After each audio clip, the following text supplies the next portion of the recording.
ایک سوال کسی نے پوچھا ہے کہ من سب نبیًا فاقتلوہ، یہ کس کا نعرہ ہے؟ تو یہ یاد رکھنا چاہیے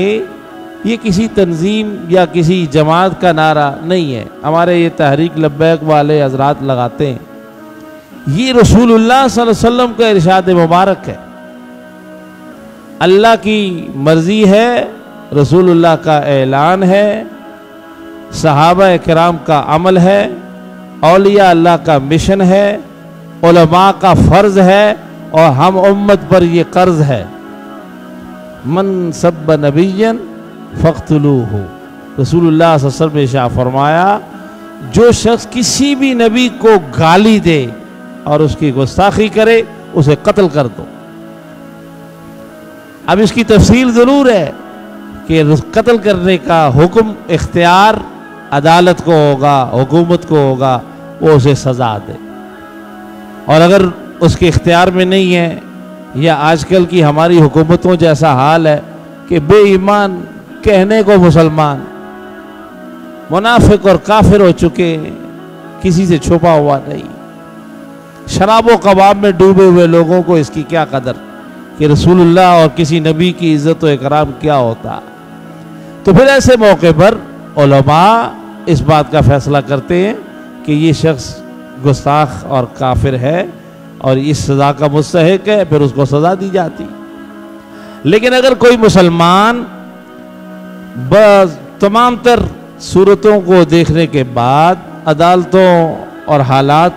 کو دیکھنے کے بعد مایوس ہو کر اپنی غیرت ایمانی کی وجہ سے کسی رسول اللہ کے گستاخ کو قتل کر دیتا، تو ایسا قتل دہشت گردی کا قتل نہیں ہے، غیرت کا قتل ہے۔ حکومتیں اس قتل کرنے والے کو جو مرضی سزا دیں یہ ان کی مرضی ہے، لیکن کم از کم اس کے نام کے ساتھ یہ ضرور لکھیں کہ یہ قاتل غیرت کا قتل کرنے والا ہے، غیرت کی وجہ سے قتل کرنے والا ہے، یہ دہشت گرد نہیں ہے۔ رسول کریم صلی اللہ تعالی علیہ وسلم نے یہ جو ارشاد فرمایا، اس کی روایت حضرت علی المرتضیٰ سے، یہ شیر خدا راوی ہیں اور رسول خدا اعلان کرنے والے، من سب نبیًا فاقتلوہ، کسی بھی نبی، یہ بات بھی سمجھیں، اسلام کی دعوت اور پیغام کیا ہے؟ کوئی کسی بھی رسول اور نبی کی گستاخی کرے، اس کو گالی دے، اس کی سزا، اس کا انجام قتل ہے، بس۔ یہ فیصلہ اللہ کے رسول نے کیا اور ہر نبی کی عزت و آبرو کو فرض قرار دیا۔ مسلمان پر بھی فرض ہے اور مسلمانوں کے ملک میں رہنے والے غیر مسلموں پر بھی لازم ہے کہ وہ اس بات کا خیال رکھیں۔ آج دنیا میں مشرکین اور کفار اپنے ہاتھوں کے مٹی کے بنائے ہوئے بتوں کی گالی کو بھی برداشت نہیں کرتے۔ آج ہندوستان کے اندر گائے کے پیشاب کی بھی بے ادبی کو برداشت نہیں کیا جاتا اور اسے بھی سزا دی جاتی ہے۔ اور کیسا معاشرہ ہے کہ اللہ کے نبی اور رسولوں کی گستاخی اور صحابہ اور اہل بیت کی بے حرمتی ہوتی رہے اور اس پر کوئی قانون کی زبان بھی نہ ہلے اور حکومتیں بھی اس پہ پردہ ڈالیں، اور یہ کہا جائے کہ نہیں اسلام امن کا درس دیتا ہے۔ ولا حول ولا قوت الا باللہ، اللہ وحدہ لا شریک کی قسم، اسلام سے زیادہ امن کا طریقہ، قاعدہ، قوم اور قانون نہ کوئی تھا اور نہ کوئی ہو سکتا۔ لیکن اسلام کے ماننے والے انتہائی پرامن ہو کر بھی بغیرت نہیں ہیں، ان میں حمیت اور غیرت پوری ہے۔ ساری عمر، میری عمر گزری،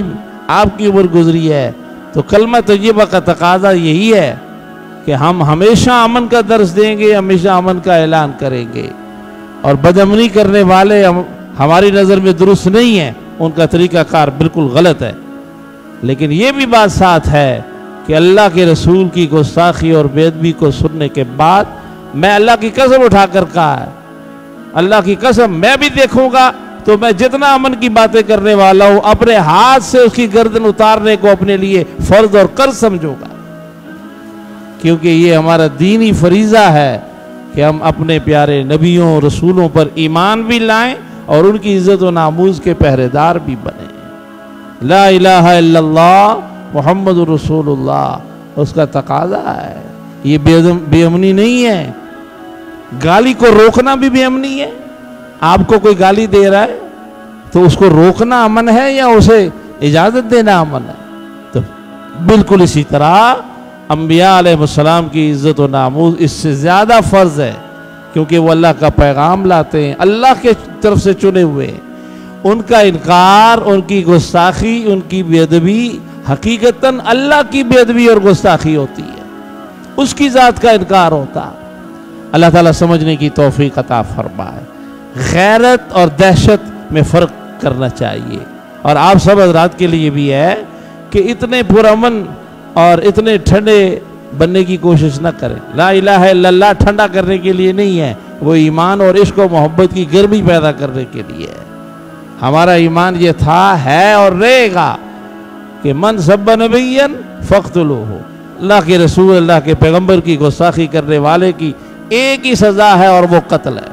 اور فرض ہے کہ حکومتیں خود کریں، اس قرض و فرض کو ادا کریں،